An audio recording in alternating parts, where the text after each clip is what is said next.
Thanks.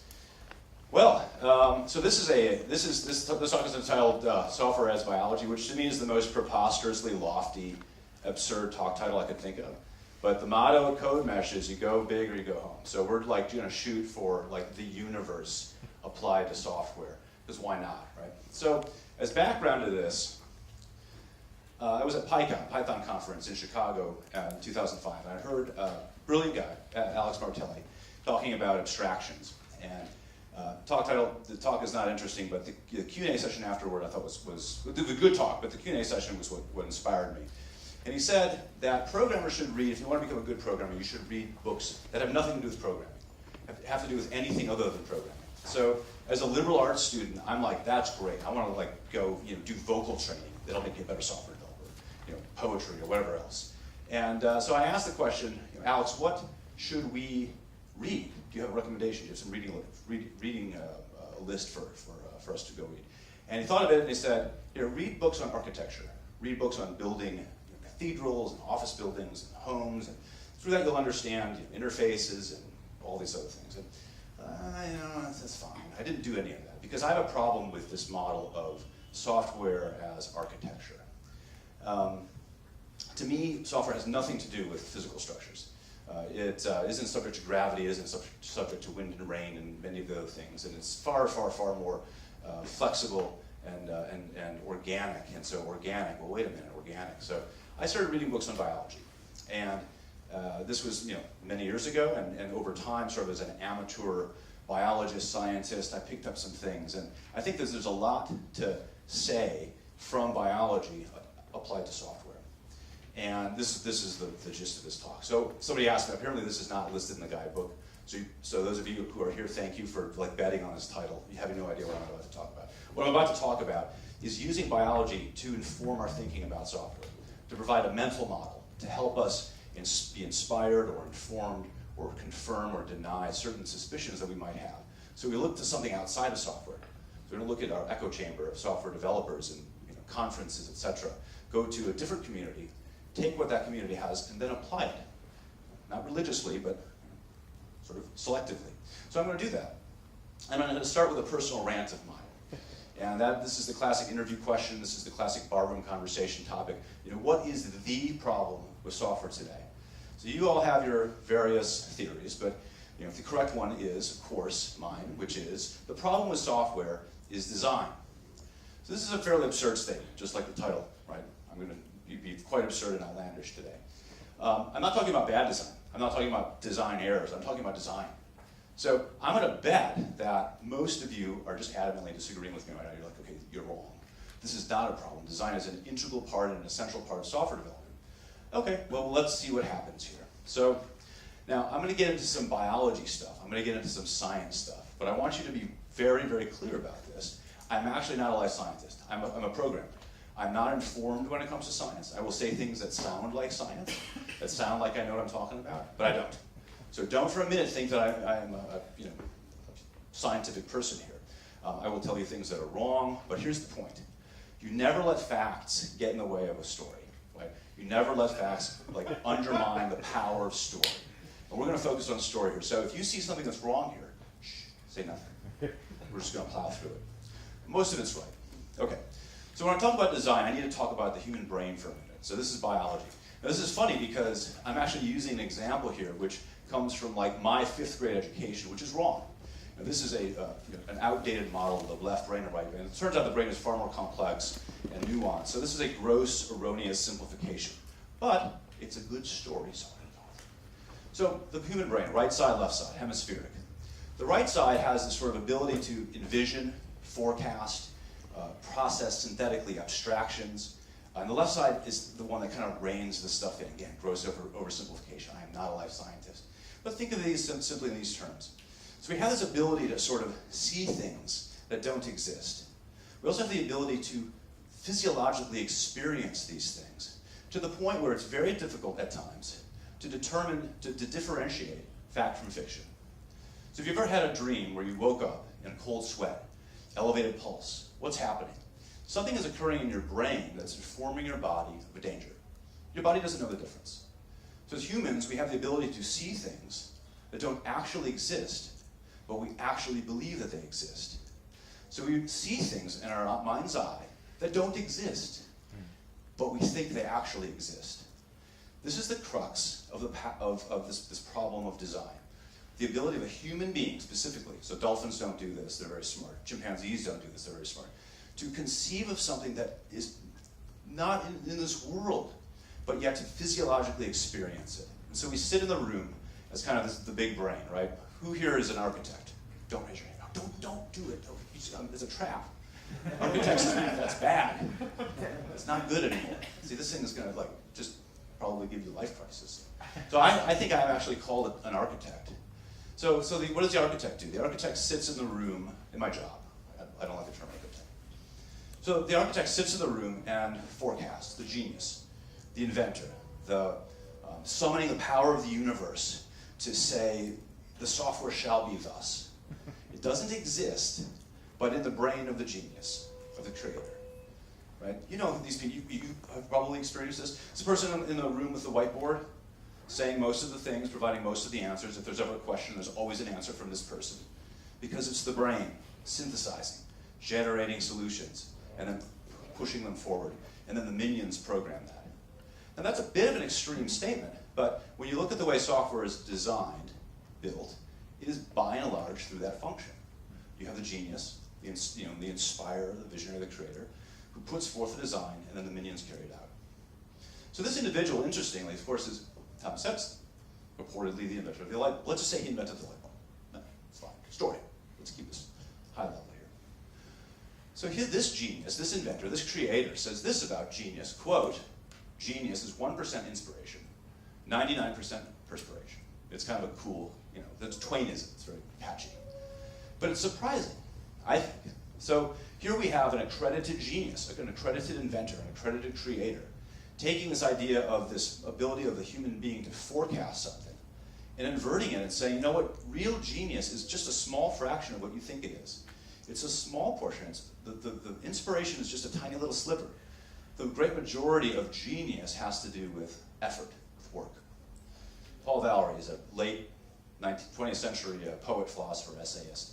Not a programmer, but has something very interesting to say about creativity and invention. So it takes two, this is a quote, takes two to invent anything. The one makes up combinations. The other chooses, recognizes what he wishes and what is important to him. Very interesting quote.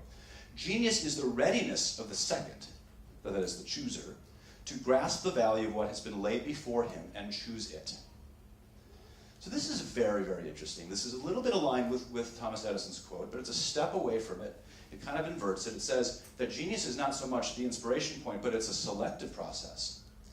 So as we apply this model of biology, I'm thinking, oh, this sounds a lot like natural selection. What is natural selection in this case? Well, we're looking at Darwin's finches, of course, variation. So this is the process of invention. The first lays out a series of combinations, of options. The genius comes by and says, oh, I'm going to pick this one. Of course, nature is not sentient. It's not forecasting. It's reactive. It turns out that this one is selected because this one can eat the seed, or get to the food, and gets to live and exist and reproduce. And so the program that caused this particular option to manifest gets preserved. It's a form of selection. We call it selection because it's easy to think of it that way. But it's really survival and through replication. It's a program that is replicated and survives. So isn't this interesting? Are we talking about genius as an invented process that isn't actually genius? So I want to take a look at something that's very specific here and go into some details of an invention of nature that is extraordinary, by anyone's definition, extraordinary. It's not just superficial selection. It's an invention that works. Photosynthesis. So, again, I'm not a life scientist, but I'm going to pretend. This is high-level stuff. This is actually very complicated, but basically, photosynthesis, two phases. The first phase takes water and light, uses the light to bust open the water molecule. So you get oxygen and hydrogen. The oxygen is not necessary, so it's cast off as waste. Delicious oxygen, which we all love, waste. But it takes the hydrogen as an electron, and it converts it into a molecule that stores it as a high-energy electron. The second phase takes that electron and shoves it into carbon dioxide, which it gets from some other source, the air in this case. Shoves it into carbon dioxide, and we get sugar, delicious, life-sustaining sugar. It's a remarkable process. Let's take a little look into it. The first phase, the light phase, is called the Z scheme. It's 2 phases. It's 2 very interesting pieces. The first one takes the water, busts it into 2 parts. You get oxygen off as waste, and the electron goes up this, gets charged with the photons, and then tumbles down, and we get ATP out of that process. So that's a molecule, which contains energy. And that goes off into the next phase. But then it also goes through its second second photosystem, gets raised again, and tumbles down and creates NADPH. These are the molecules that contain, the NADPH contains the electron. That feeds into the second cycle, which is the Kelvin cycle. And this is where the hydrogen, the electrons, are shoved into carbon dioxide to create sugars. So it's taken science nearly 100 years to figure this out, to figure out how the heck does photosynthesis work. It's so remarkable that it's been demonstrated that this is chemically the only way to actually accomplish this. There is no other way to accomplish this result. It is, by all accounts, a fantastic and brilliant invention. So this is Earth before photosynthesis. This is not an actual picture of Earth before photosynthesis, in case you were wondering. This is actually a picture of Titan, but it's believed that Titan resembled Earth before it was oxygenated by photosynthesis. This is Earth after photosynthesis. Yes, I like this one. Atmosphere, green, life, ecosystems, food chains, all the things that we associate today with our existence. Wonderful. So imagine if you could take credit for inventing photosynthesis. Just consider this for a moment. Thomas Edison got credit for inventing the light bulb. That's big. Photosynthesis basically terraformed Earth. It allowed this conversation to take place. Without it, we wouldn't exist.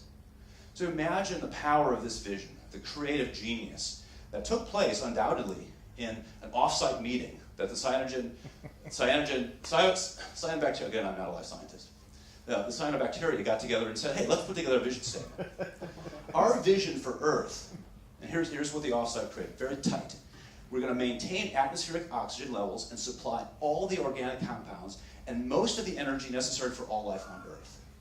That is bold. That is like a very good investment. If you're a VC, you're like, yes, we're going to back this company. And it was done through this, what? Of course, a bit of a joke here, right? There was no vision. There was no design. But yet, what did it accomplish? So yes, it's anecdotal, but look at this. This is the basis for the variety of life that we have. The process, this particular invention, right? I mean, it's impossible to actually grasp it, but just for a moment, contemplate the variety of life, right? And as we zoom out, we see more and more and more and more and more and more. And I would have to click this 23 more times to represent the 8.7 million species. Photosynthesis is just one brilliant invention. You could spend a lifetime, probably millions of lifetimes, thousands of lifetimes, researching the brilliant inventions of the geniuses that actually never existed.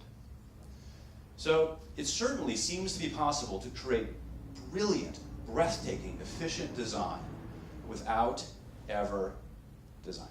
So let's rein this in a little bit and talk about non-craziness. Let's just talk about software for a moment. Peter Hinchon says, never design anything that's not a precise, minimal answer to a problem that we can identify and have to solve. Now, this isn't articulating natural selection, but it is certainly a step in that direction. Richard O'Keefe, computer scientist. Start with the simplest thing that has a chance of working. Computer scientist, again, not articulating no design, but taking a step toward that direction. Right?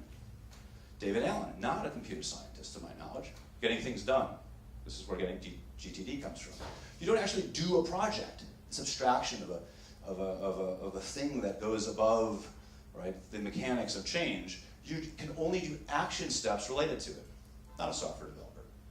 So we are talking about these things. It's not as if this is some crazy topic, right? And so for many of you, you're thinking, oh, I forgot the most important one here. This is the Drunken Stumble. So this is what Peter was alluding to before. So Drunken Stumble is a methodology which mirrors natural selection.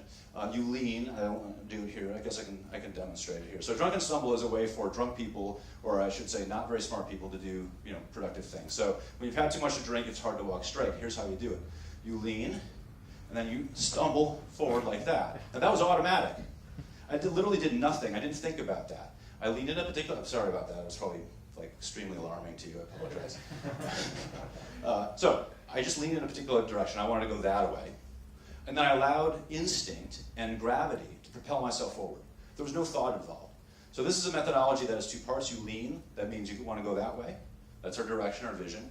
And then you only ever do the next obvious thing. So it's kind of a humorous anecdotal equivalent of natural selection, where you have evolutionary pressure, and then you have sort of mechanical steps that are led in that particular direction. So for a lot of you, and I get this all the time, you're just talking about Agile, right? You say it to me, I'm just talking about Agile. So first of all, please don't say this because it hurts my feelings. Every band wants to think, the band members want to think that that band has the unique sound in the universe, even though that band sounds like U2 and the Clash, right, or whatever.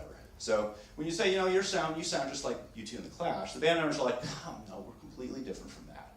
So first of all, please, that hurts my feelings. Second of all, yes, there's some commonality, there's some overlap, but they're very different, and let me take a shot at Agile because it's fun. I love to take shots at things. So here's from the Agile Manifesto. This is how software as biology is not Agile. Right? Continuous attention to technical excellence and good design enhances agility. This is from the Manifesto. I'm kind of cherry picking an obnoxious quote here. This is a claptrap. This is something that would appeal to an organization that is so incompetent that it has absolutely no chance of delivering software. And then we think, wow, technical excellence and good design enhances agility. That sounds great. I want that. Build projects around motivated individuals, right? So there are some organizations that have never seen a motivated individual. Everyone here is motivated by definition, right? You're at a conference. So we see motivated individuals and we see this and we think, how bizarre, right? But there are organizations where this is actually a novel idea. Working software is the primary measure of progress. There are organizations that would measure progress by design documentation. Most of us here would reject that. So there's a sort of set of common sense principles that now I'm taking a little bit of a shot at Agile, so I'm going to give them their props. So I'm taking a bit of a shot here. But Agile is really a methodology that is corporate facing. What I'm talking about has absolutely no chance of making money. I'm not going to be a consultant and do services around. This is just fun. I'm just having fun here. So please don't tell me it's like Agile. It just really bothers me. Software as biology is focus on the mechanics of a solution. To understand how nature solves problems. Right? We're talking about design, solutions. Use knowledge of biology to inform, inspire, and confirm our ideas of software construction. This is all. This isn't like religious dogma. I'm not putting forth I'm not trying to start some new movement here. This should be fun. We should be able to go pick up a book on some completely unrelated topic, read about it, and say, oh, this is really interesting. I'm going to actually share this with my colleagues, and maybe we can tinker and draw some inspiration from it. Or, my goodness, this actually resembles what we do. How interesting is that? So it's just a mental model, nothing more. We don't want religious dogma. We reject that. Biology rejects that. So speciation is an example, right? So we use natural selection as kind of a big meta example. But speciation is a very interesting thing. In the fossil record, we can see what appears to be revolutionary steps. Classic Darwinian evolution talks about only small incremental changes. There is no big change in a classic Darwinian sense. But the fossil record suggests otherwise. It suggests that there may be an occasion where evolution is very, very fast, and it creates revolutionary change. So the question becomes, in my application of this, in software, can we lever for revolution? Well, let's look at this a little more closely. This is called punctuated equilibrium, and it's generally not in vogue right now. There's a lot of evidence against it. One explanation where you can see these differences in the fossil record is this allopatric speciation. It's basically geographically driven speciation. Very, very common way for an organism to become two species or multiple species. So here's what happens. We have a lizard or a tadpole or whatever that is, and it starts as a single population at the top and then moves south. And it's split by a river or a chasm or something, mountain chain. On the left side is one ecosystem, on the right side is another ecosystem. They're isolated. They can't interbreed. Each side has a different set of evolutionary pressures. Let's say on the right side, fruit is just out of reach. The seeds or whatever these things eat. And so getting a little bit of webbing in between the toes will help the lizard to fly a little bit further, and they start to use the air. But over this side, there is no such pressure. So it doesn't achieve this sort of webbing, sort of flight capability. Right? They evolve independently. And here we come to the bottom, and we have this problem. Can these things interbreed? If they have diverged genetically, they can't. Two different species. But let's say we see some fossils down here after they've come together. We might be inclined to think, wow, there's some magical power in nature that takes this lizard and gives it the power of soaring, of gliding. When in fact, what we saw was pure evolutionary incremental change. But we're tempted to think that it's revolutionary. That's biology. Let's apply it to Google Maps, not biology. Now, Google just released an update to Google Maps, I don't know, months ago. And I counted the changes out of curiosity. In my opinion, and in the opinion of all people I know, every single change that they made was bad. It is universally a terrible, terrible change. It was a revolutionary change. Now, if somebody had consulted with Google and said, look, allopatric speciation, let's consider your options here. We have something like this. We start with what I'm going to call the works perfectly fine version of Google Maps. So we call that the WPF version for short.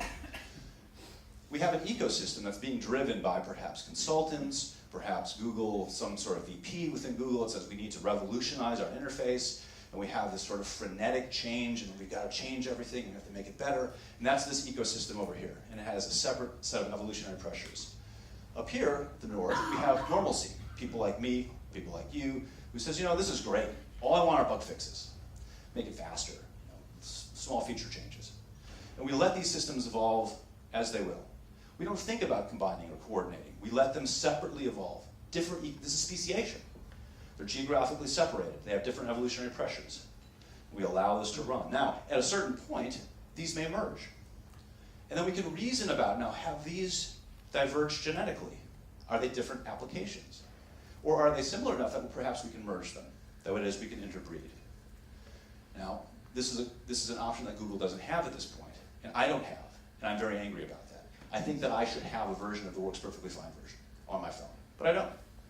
So this is an example of a biological function, of something that we can observe that is very successful in promoting good, healthy design solutions, right, that we can apply to software. So again, the example of biology as a model, applying it to software. Now, I don't know if we go around calling this allopatric speciation. That's kind of a big term.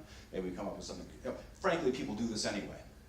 So for a lot of software developers, this is a release strategy that is already, ZeroMQ is an example of that. Fork, and you worry about things as they come. If you need to merge them later, you can. But if they're independent, that's fine too. Stable versions versus, we do this. This is an example in this case of perhaps confirming some practices or reinforcing something to say, well, we're going to do this on the get-go. So I think it's useful. Next topic is sex. Who here is nervous about the next slide? You slightly nervous? Peter's very nervous? Okay. So this is interesting. Nearly all, so this is the UK, so I can use this type of language. I would not have done that in the States, so you just get arrested for that kind of thing. But it's interesting that all complex life, almost all, I mean the great majority, are sexually reproducing. It's very, very interesting because, of course, cloning is an option. So here we have cloning. Let me just talk about cloning. So if you want the best basketball team ever, who here doesn't know Michael Jordan? I'm from the States. Who doesn't? Never heard of him. Okay, good. Just checking. I don't want to be so focused on the United States. Everyone knows Michael Jordan. Great basketball player, perhaps the greatest of all time. If you want to create the best basketball team ever, you clone Michael Jordan. Michael Jordan's children can't play basketball. They're terrible at it, right? So nature created the best basketball player ever. And if we were to use sexual reproduction to take that genetic code to create our basketball team, we would obliterate that perfect design, right? So it makes more sense to create a clone of Michael Jordan, and then that is our dream team of dream teams, right? So that's one cost of sexual reproduction. We take something that is proven to be the best, to be beautiful and working, and we shuffle that code up, and that individual is lost for all time. There's never going to be another specific Michael Jordan. There may be other good basketball players, but that is one individual who we will never see again playing basketball at that level, this particular variant. But if we were to clone, we would. So there's a huge cost in losing optimization when we talk about sexual reproduction. Here's another cost, these ridiculous displays of plumage for potential mates. Think of the energy that is spent, all by different species in putting together displays to impress mates to reproduce. That is expensive. It is time-consuming. It costs money. Dance lessons, obviously. All sorts of things that we spend and invest in so that we can reproduce. It's costly. And then there's, of course, this terrible cost for some, and we'll just call it fleas, for lack of a better term. Believe me, there are some slides here that would be not appropriate. So there's a whole ecosystem of predatory, parasitic, viral organisms that take advantage of this particular function of species. So if you add all these things up, you say, well, why on earth aren't we cloning? Cloning should be the go-to because we can get the best and it doesn't cost as much. Well, here's the problem. The problem with cloning is it destroys variation. This is a process of meiosis. Again, I'm not a life scientist. I took this, I stole this, and I'm shamelessly using it. But basically we have two genomes, one from the mother, one from the father. And to create the sex cells, gametes, we have this process. And some of these will end up as sperm and eggs. And then when these combine, they'll fertilize. And that will become the genome of, they'll fuse, and that'll become the genome of the new individual. But it's a reshuffling. It's essentially a random reshuffling. So sex takes something that is proven, good or bad, and it changes it. Here's the advantage of sexual reproduction. It preserves variation. So here's an example. It's a 2x2 matrix of fruit flies. One has curly wings, the other has slitty eyes. And here are the permutations of the parents. So you can see the different permutations there. If you clone, you remove variation. Right? If you clone this, you don't get the big eyes. If you clone this, and you don't get the curly wings. You get the idea. So one particular individual can override an entire population through a cloning process. Sexual reproduction preserves that variation. So why is that useful? Well, who knows what this particular design change is good for? Maybe it's useful, maybe it's bad. But having variation allows us to select. If we don't have a variation, we cannot select. So how do we apply that to software? Well, it's somewhat straightforward. We invest in heterogeneity. We invest in variation. Now, how many people actually would take a good solution, a working solution, and deliberately dismantle it in order to introduce variation? I certainly wouldn't. Somebody would. No, it's counterintuitive. There are some people who do that. Is Mahesh here? Mahesh we've had numerous discussions about that. This is a philosophy of his at the managerial and technical levels. It's counterintuitive, and it's very difficult.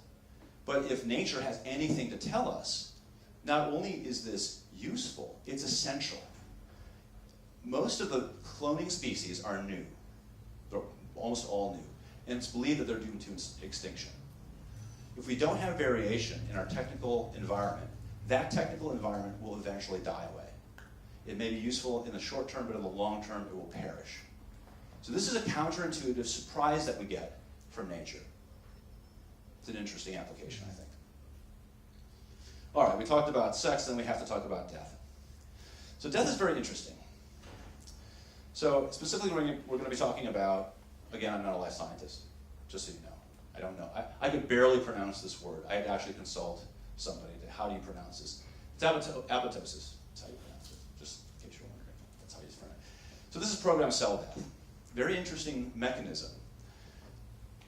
Death in this case is not from the outside. It's not like something goes and kills the cell. There's a program inside the cell that is very specific to kill the cell. Programmed cell death. It's a deliberate death mechanism that all of our cells have. It's built in. If we didn't have it, we would not be having this conversation. Death is an integral and necessary part of life. If we didn't have programmed cell death, we wouldn't have a whole slew of functions. A simple anecdote would be we'd have runaway cell growth, which is cancer.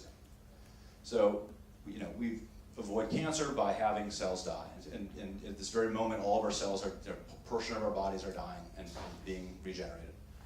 If this process didn't exist, life wouldn't exist. The reason it exists is that there are things that functionally cells can get in the way of, and cells can become sick. So cells can become defective. And when there is a sickness and a defection of some type, and there's many, many, many variants of how cell death is triggered, but when it is detected and triggered, the cell basically self-destructs. How do we apply that to software? Very easily. You use Erlang. You just heard about Erlang. So Erlang is programmed cell death. Erlang has a very, very clearly defined assertive, non-defensive mechanism. As you say, if something doesn't fit, die.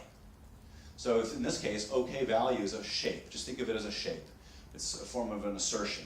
And if we got a result from do something that didn't conform to that shape, that wasn't OK, that was bad, boom, we die.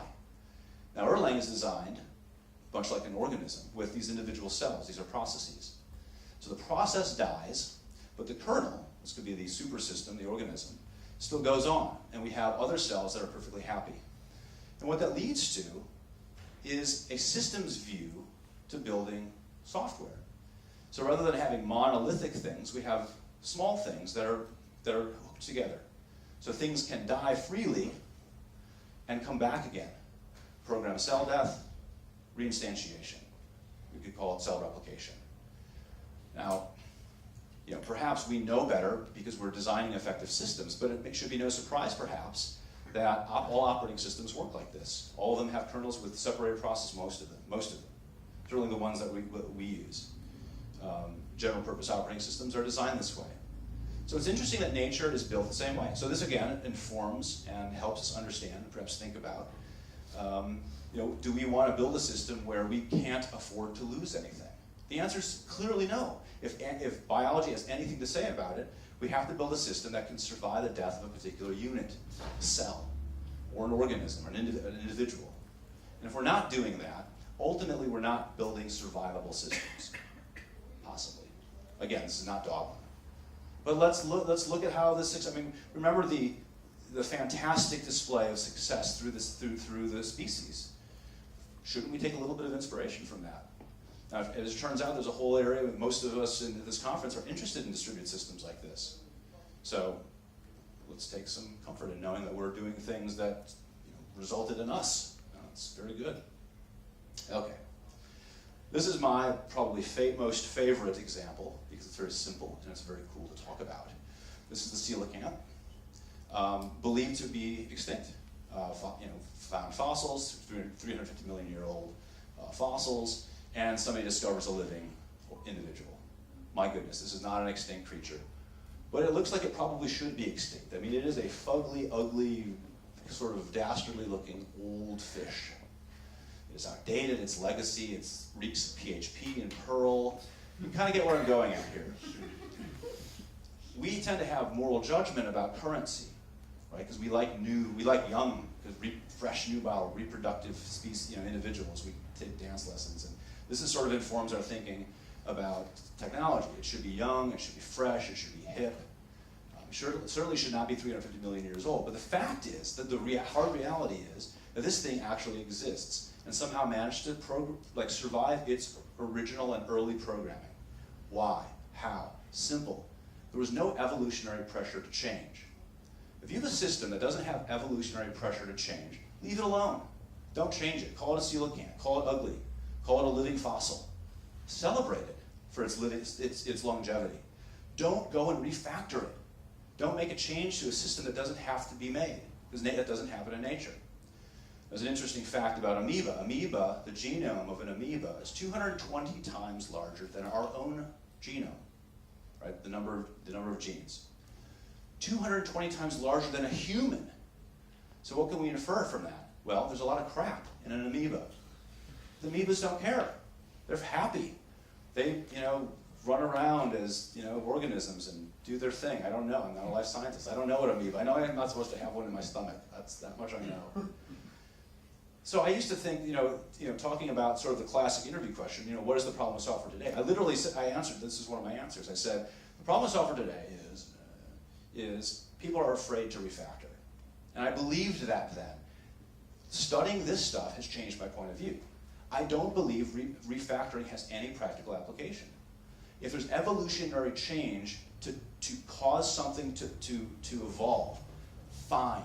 But to go into something because you think it's ugly and you think it needs to be modernized for no other reason is dumb.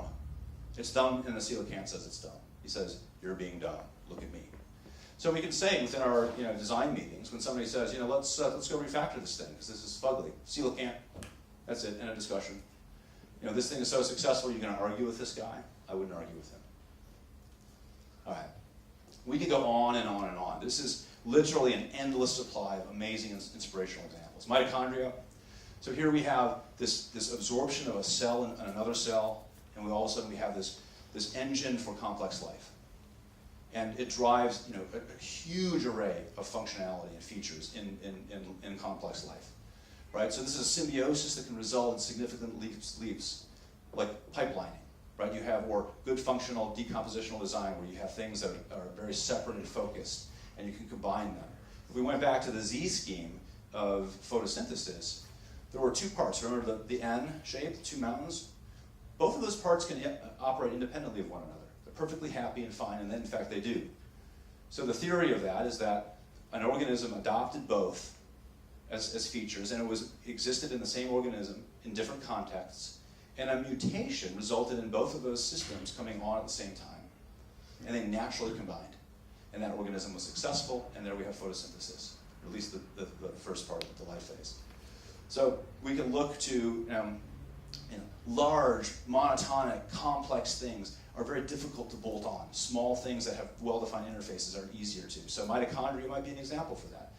We talked about the amoeba, junk DNA. Don't refactor.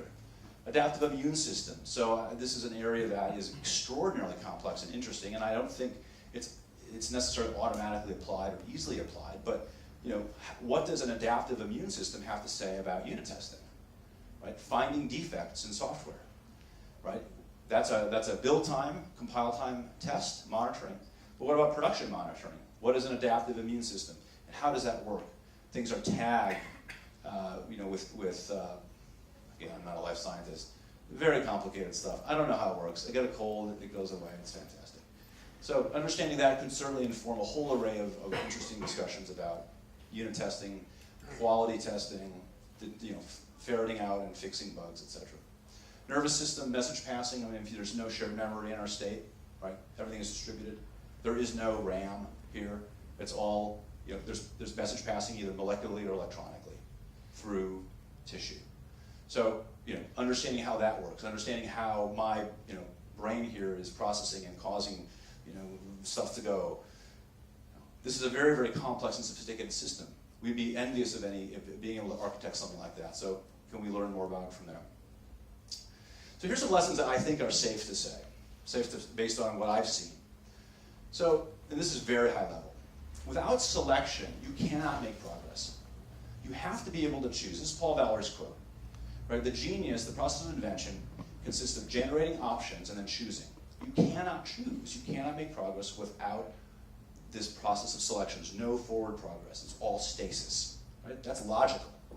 Should not be controversial. Without variation, you cannot have selection. Right? You don't have A and B. You can't select something if you don't have A and B. So there should be in everyone's mind right now this notion of the value of investing in variation for the sake of variation.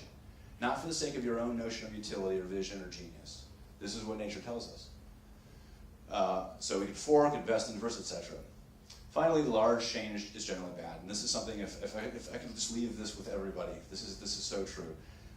Large change is bad. Let me just use a quick time to use. I took this out because I didn't think I'd have time. But it's a really, really good example of this particular point by H.A. Fisher.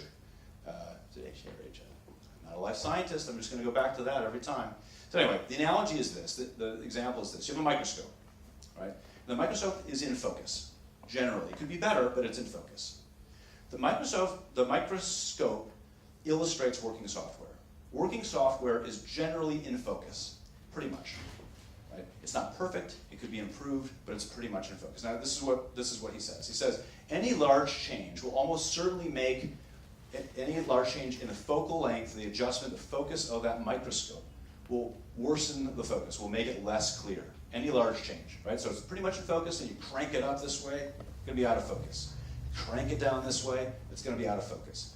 You have nearly 100% chance of messing it up. But a very, very, very small change, the smallest possible change that you can make, has a roughly 1/2 chance of improving. So you go from virtually impossible to 50-50. Now 50-50 isn't good for a lot of managers, but it's almost infinitely better than impossible, roughly. So it's the choice that you should make. And indeed, the classic Darwinian model of extraordinarily small change, incremental, is the dominant view. It is the view that is the most evidence, the most is generally supported, and is generally accepted. You are not seeing arguments anymore about radical improvements through nature. So can we just agree on that, please? Large change is bad?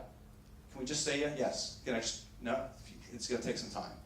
Try it, try small change. See, just think of this just as an experiment and see what happens. Okay, so let's just review here. What is the point, really, of all this stuff? It's kind of a bit of a muddle, a large, grandiose vision of applying biological functions to software. So what is this? We go from this thing, which is architectural view, UML, which nobody should ever use or think about, but we do, right? We should go from that to thinking about software this way. We should use words like ecosystem. We should use words like organism and species and individuals and population, speciation. I think these are very useful terms that we can incorporate and start to think about. Rotting log, I love this one. Rotting logs are terrible, but in this ecosystem, a rotting log has a huge value. So we lose moral judgment and we just look at things very openly and observe and select. We just sit back and allow things to manifest, and then our genius can be applied in what we choose and what we reject. That's the human function. So to anticipate your questions, what should we read? Of course, these are some books that I think are very, very good. Of course, the list is endless, practically speaking. But these are some books that I've read that I found particularly well written for non-scientists, for their popular science works. And they were written very, very well by brilliant people. Obviously, just a small example of things that I personally have found to be good. With that, we have time for questions. Railings, disagreements. Yeah? I think you aren't alone in this way of thinking, but maybe because you live in a context where the software developed enough in America, and you have time to declare that. Yeah. And to work on it and develop this idea, this first thing. Okay. The other thing, I think there is somebody who tried to put biology in software, but it is different. You take it bigger. I'm a band. It's a band. No. Just I want to say what's this. Somebody said that is the data has a shape, and they try to make it simple to chemical. Okay, interesting. So what do you feel about this? So yeah, I mean, there's a bunch of areas. So we're talking to Peter earlier about genetic algorithms and the idea that we can apply a natural selective algorithm to, say, sorting, or natural selection to a sorting algorithm. It's been shown to be actually work. To me, this is completely different from what I'm talking about. The work that our work is our work. It's not. We're not trying to replicate the last 3.5 billion years of evolution in a computer. That's absurd. We are the most sophisticated result of this process, and we are leading the way. So if we determine quicksort is a good algorithm, that's a good algorithm. That's the universe doing that. That's not, we should give ourselves credit for being a result of this evolutionary function. So I'm not talking about applying sort of superficial patterns of natural selection to software. I'm talking about us adopting methodologies and patterns, and in particular, the one that I have a particular passion for is this design problem. Because I think it's just absolutely obvious, the more I look at this and the more I use it, that design is completely, it's not necessary. In fact, it's harmful. So, and that's a radical idea, I think. But yet, the evidence would suggest this is absolutely the fact. Yeah. Peter. Is it possible not design as an act, but more the shortcutting of the decision by the selection? I like to use the design because it's antagonistic. I recognize that there is a design process. But I like to poke a little bit there. There's some value in being a little bit radical. Of course, there's design work. I'd rather just say there is no design and see what happens. And I think if you really are disciplined in kicking design out of a process, it's remarkable to see what emerges from it naturally. And you can always go back and say, that was my idea, whatever. Yeah, Mahesh. I'd actually claim that that's a meta level, though. Even your design is part of the evolution. So you suck at design. Well, you don't, but the person who's doing the design sucks. Eventually, they get fired. So, I think this is a fair point. But I would go back to Paul Valéry's, which is, the genius is in what you keep and what you select. So it's not to say that this is a random function. It's far from random. Natural selection has nothing to do with randomness. The variation and the options have a randomness. But the selection is very deliberate. It's very correlated with survival requirements. So somebody who has 20 years of experience is going to have a better idea of what to choose option-wise. Frankly, a better idea of laying out options. So if the process is twofold, where we're generating combinations and then also selecting those, somebody who has more experience and insight will be better at that. So, but I don't think that's a design process. I think that should be in the realm of natural selection. And we should call it something other than design. I think design, more often than not, is bad. Yeah. The nature picture was really beautiful, the lake thing, Yeah. you remember? And the UML before it. But if you're making any kind of enterprise, let's say telco, right? You want to do a SIP protocol. And you're just, if you do the biology thing, you're always hitting the wall, always working around stuff, Yeah. and then you end up in a huge mess. So building a bridge. So who would build a bridge here without a blueprint of some type? Nobody. You would, okay, all right. There's always one person out there. All right, that's radical, yes. Throw the rope over and just throw the rope out, right, and let that evolve. But of course, let's say you're a firm that actually have to build a bridge with trucks and stuff. Of course you use design, but this isn't design in the sense of a software where we're creating completely new things. So the way I like to think of this is, that is the configuration of an existing piece of software. So applying that to software, right? Building a bridge is not creating a new piece of software. It's taking Nginx and configuring it. It's taking a blueprint of a type of solution and tweaking it here and there. Right? We know we're going to have driving things over it. There's different fundamental mechanisms of supporting weight across a span, etc. But we've been doing this for tens of thousands of years, building bridges, so we know how to do that. And there's a particular process for that. So I'm not saying we burn all of our blueprints. This is really particularly particularly apply to software, because software is so truly organic. We're creating new life forms. It's not a bridge. It's something never conceived of in the history of the universe, and we're all in the process of that. So if you're doing a bridge, that is like a reproductive organism. It is a particular code, and then you have variations of that. But we are building aliens as software programmers. Sorry. Actually, I was thinking that, in my opinion, software is actually behaving like that nowadays. I mean, if we consider like big corporates, enterprise software, it's a bit like an amoeba. So it does what it has to do, and no one touches it. And no one actually goes there designing stuff, because what it does, and it doesn't need anything else. Yeah. But if you look at other like environments, for example, startups or other kind of projects, so there is a lot of design going on there and a lot of refactoring going on there because of the need of finding something new, Yeah. the need of simplifying maybe some big code base in a small one to actually produce more reusable code, or like more code divided into components and more modular code. So in my opinion, it's already actually happening what you Yeah, said. and I'll just go back to this isn't dogma. So the general point was that people do this by and large. People apply common sense, and good software developers try to they eventually find a way to get this stuff done. So these are more things to inspire new ideas and confirm existing ideas and maybe solidify some thinking. So it's not to overturn, maybe overturn some regimes, but startups and efficient programming processes generally follow things that will tend to be similar. So Yeah, well, I was just wondering if we could come back to the bridge analogy, and you're saying, in that case we would typically rely on blueprints.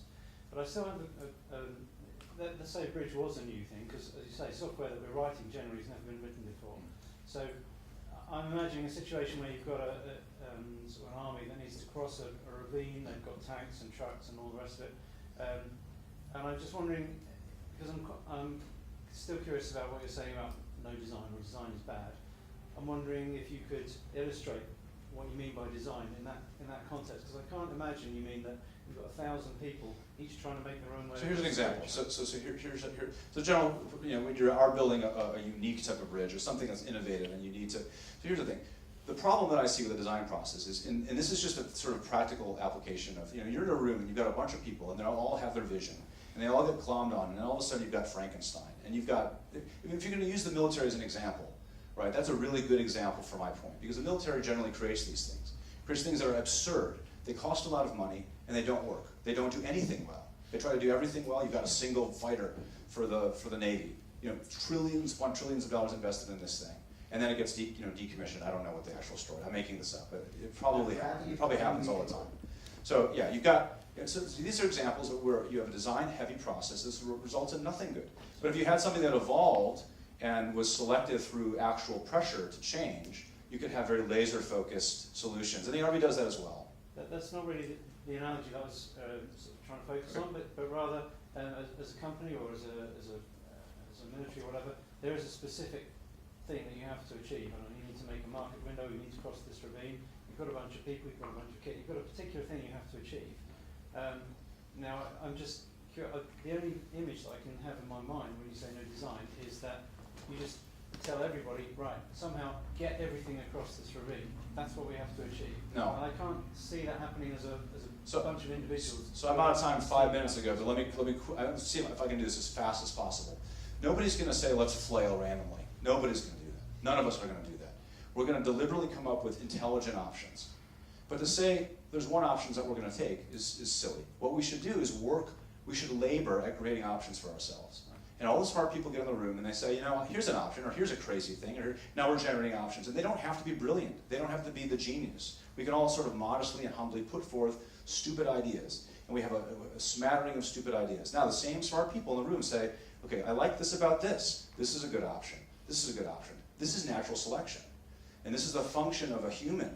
Like, this isn't deviating from nature. We are nature. This is how we evolved. So we're simply taking the mechanisms that enable this conversation to happen right now, mechanically, right? All this stuff that's going on. And we're applying that to our work.